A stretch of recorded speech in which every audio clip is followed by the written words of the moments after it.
సంబంధం లేకుండానే కాళేశ్వరం నీళ్లు వచ్చే అవకాశం ఉంది, ప్రాణహిత నీళ్ళని తెచ్చుకునే అవకాశం ఉంది.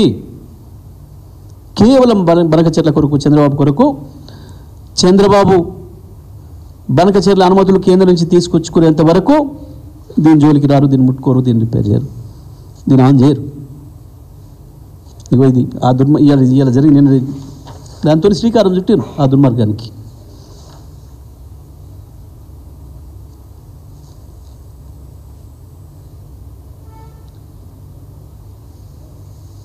నేను వేరే పదాలు ఉపయోగించడం లేదు, నేనేం ఆవేశపడటం లేదు. వస్తుంది ఆవేశం. నువ్వు చేసిన ద్రోహాన్ని చూసిన తర్వాత అది అర్థమైన తెలంగాణవాది, ఏ ఒక్క తెలంగాణవాదికి కూడా రక్తం మరగకుండా ఉండదు. ఇంత ద్రోహమా, ఇంత మోసమా? రాజకీయ పదవుల కొరకు కోట్ల మంది ప్రజల్ని బలిపెట్టేంత సాహసం చేస్తారా? తెలంగాణ చరిత్రలో ఒక ద్రోహి ముఖ్యమంత్రి రావడం అనేది మాకు కూడా సిగ్గుచేటు.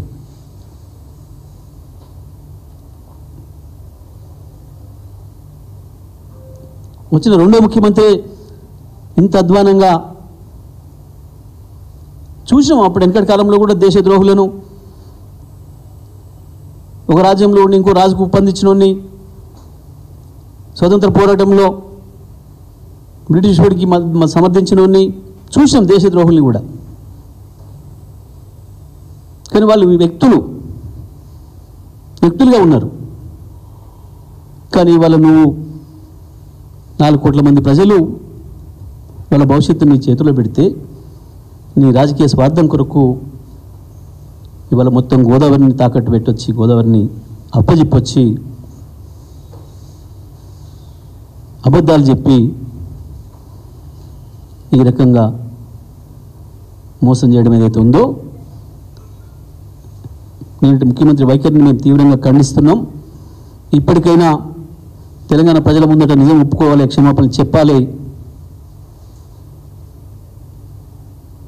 ఏమాత్రం నైతికత ఉన్నాను వెంటనే రాజీనామా చేయాలి ముఖ్యమంత్రి పదవికి. ఆంధ్రప్రదేశ్ నుంచి నీ బండారం బయటపెట్టిన తర్వాత వాళ్ళు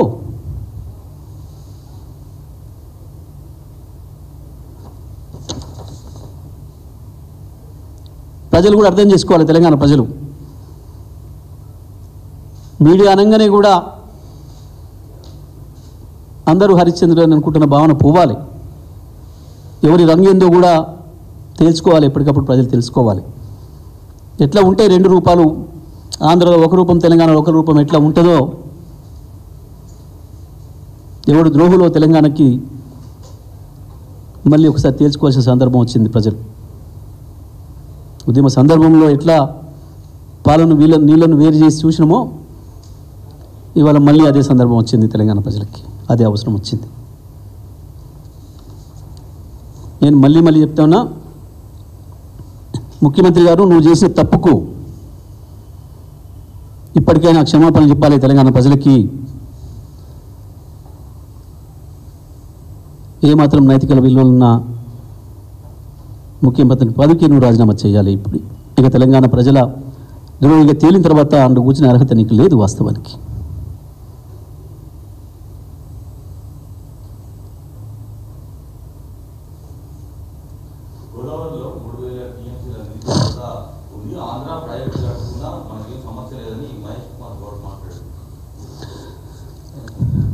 వాళ్ళ జ్ఞానం గంత ఉంది, వాళ్ళకి తెలంగాణ ప్రజల పట్ల గంత సోయి ఉంది.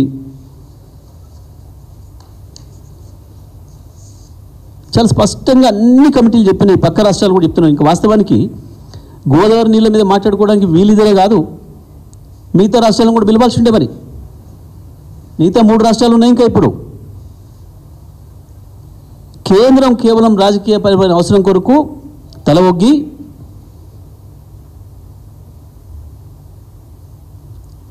చంద్రబాబు నాయుడుకి వంతబాడుతూ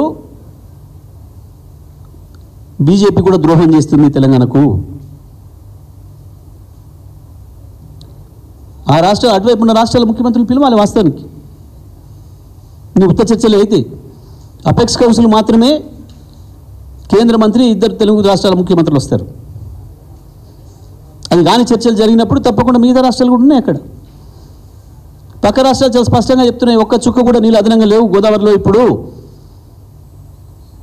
గోదావరిలో ఉన్న నీళ్ళ ప్రకారం అన్ని రాష్ట్రాలు అందరూ వాడుకుంటున్నారు. ఒక చుక్క నీళ్ళు కూడా లేవు కొత్త ప్రాజెక్టు కట్టడానికి ఇంకా అని.